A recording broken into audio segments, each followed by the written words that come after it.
T'as pas souffert? Ça va? Le bonheur est très facile avec David Bernard, comme toujours. Et le grand Jack Canfield t'a inspiré aussi, je crois. Mais et comment qu'il m'a inspiré? Je ne pouvais pas faire autrement que de parler du grand Jack Canfield. Parce que pour moi, Jack Canfield, c'est un peu comme Midas. Tu sais, le roi Midas, tout ce qui touchait se transformait en or. Et s'il y a une chose qu'on peut dire, c'est que Jack Canfield, tout ce qu'il touche réellement se transforme en or. Alors, pour ceux qui ne le connaissent pas, n'ont jamais entendu parler de lui, la première chose dont je vous dirais, c'est sortez de chez vous.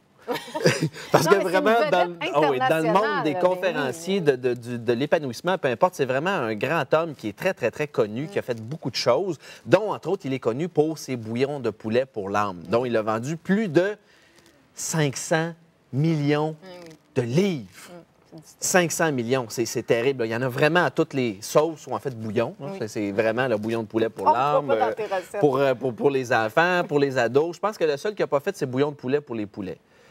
Hein? Ça s'en vient peut-être. Ça serait bizarre un peu. Mais bon, alors donc, aujourd'hui, je vais vous parler de Jack Canfield, Le succès selon Jack. Ce livre-là extraordinaire qui est un recueil de toutes les plus grandes stratégies de Jack Canfield pour réussir à avoir une vie épanouie.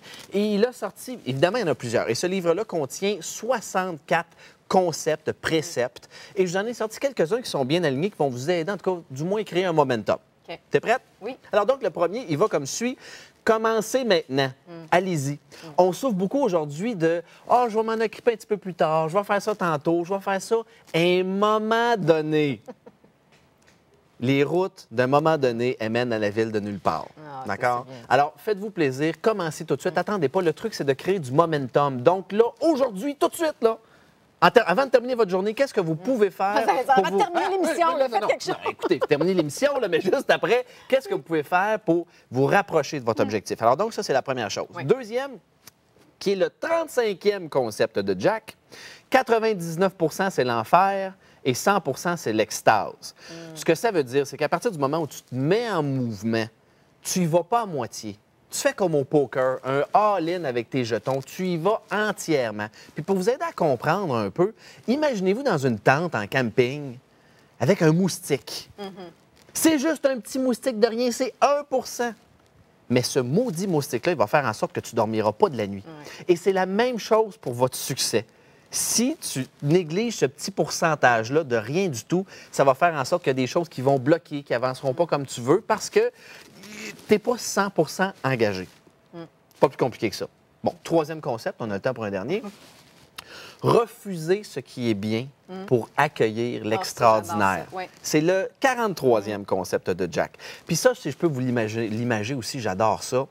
Quand tu vas à la chasse au mammouth, ne te laisse pas distraire par les traces de lapin. Non, mais c'est vrai. Tu vas-tu à la chasse au mammouth souvent? Mais, écoute, tu peux le voir depuis. On peut y aller. Là, je parle de la chasse, tu peux y aller avec la pêche aussi. Okay. Quand tu vas à la pêche et tu veux te nourrir, là, les petites prises, tu les remets à l'eau jusqu'à temps que tu en pognes une grosse. Puis là, quand tu en as une bonne grosse, tu la gardes, puis là, tu as fait cuire. Et c'est la même chose, peu importe qu'on parle de l'amour, professionnellement parlant, spirituellement parlant. Vas-y, contente-toi pas de quelque chose de tout petit. Prends quelque chose de grand, puis vas-y jusqu'au bout. Vas-y pour la grosse affaire. Jack, il disait, ne vous inquiétez pas des échecs. Souciez-vous plutôt des chances que vous avez manquées parce que vous n'avez pas essayé. Hey, c'est bon, c'est drôle. J'ai une photo avec lui qui a été prise pendant l'entrevue et c'est ça qu'il y a sur l'écran derrière nous. J'ai justement vu ça ce matin en préparant ma journée. C'est sur Facebook, vous verrez ça. Voilà. Alors, bien, merci David, merci infiniment.